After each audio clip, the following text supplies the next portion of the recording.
नमस्कार welcome to my channel. आज मु आपण मानकु गोटे परिवार भल चटनी गोटे करके देखैबी। बीटरूट तो समस्ते जानी किंतु बीटरूट बहुत जन को भल लगे खाइबा पई, किंतु बहुत हेल्दी परिबा। साधारणतः आम सालाड रे व्यवहार करूँ, आउ बेले बेले खाइबा गार्निश करने पे व्यवहार करूँ। किंतु आज मु आपन को यार गोटे एमिति रेसिपी बतेबी जोटा कि मु भावुचे समस्त को निश्चित भल लागिबो। आसंतु एबे आमे प्रस्तुत करिबा बीटरूट रो चटनी।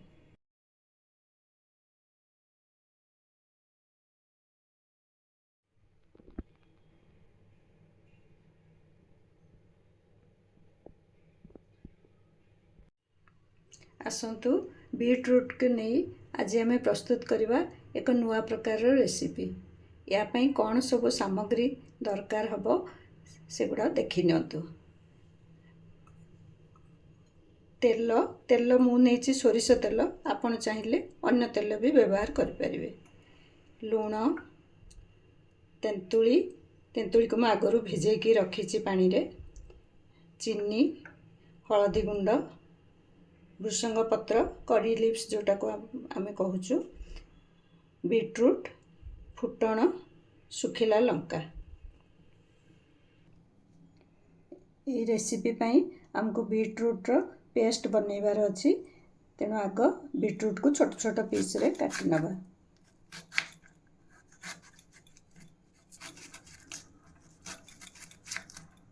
या पाई किछि सेमिति किछि नाही, छोट बड़ आपण जेमिति भी काटि परिबे।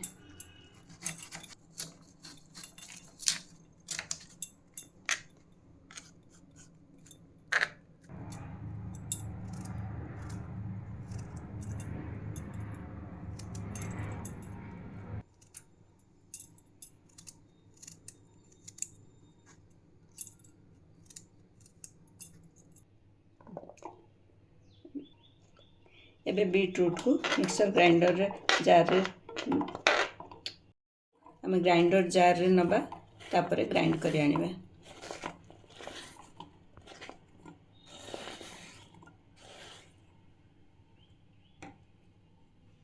एबे हमर बीटरूट देखंतु, बीटरूट ग्राइंड हो जाइए।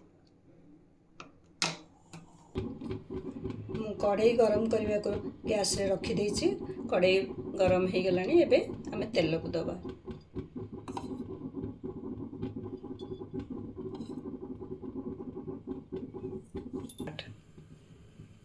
तेल गरम हेले सुखिला लंका दबा।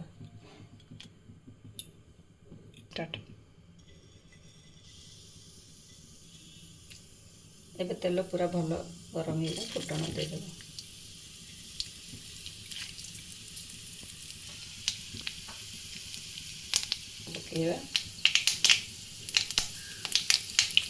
एबे कड़ी पत्ता करी रखिथिबा बीटरूट रो पेस्ट दबा।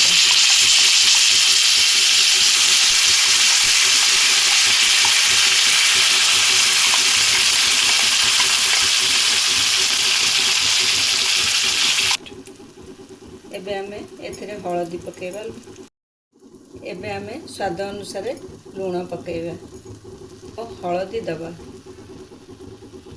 हळदी नदेले मध्य चलिबो, किंतु आमे ओडिया माने साधारणतः हळदी सबुथिरे टिके व्यवहार करू। एबे जार धोई से पानीटा एथिरे पकेबा, किछ समय सिझिबा पई याकू छाडी देबा।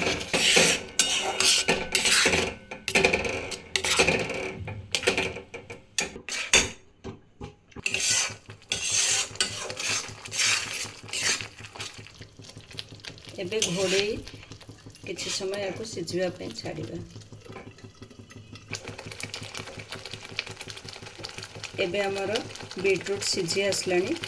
तेंतुली रस एथिरे मिसेबा।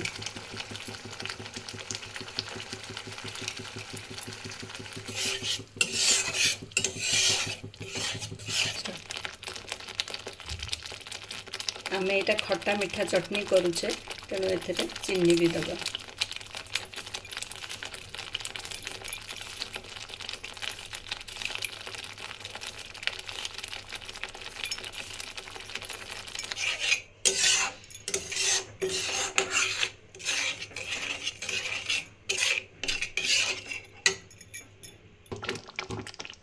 एबे देखंतु हमर बीटरूट चटनी पूरा प्रस्तुत हो गलानी। केते सुंदर कलर भी आसी गलानी। एबे एथिरे आमे अल्प भजा जीरा लंकार गुंड पकेइबा।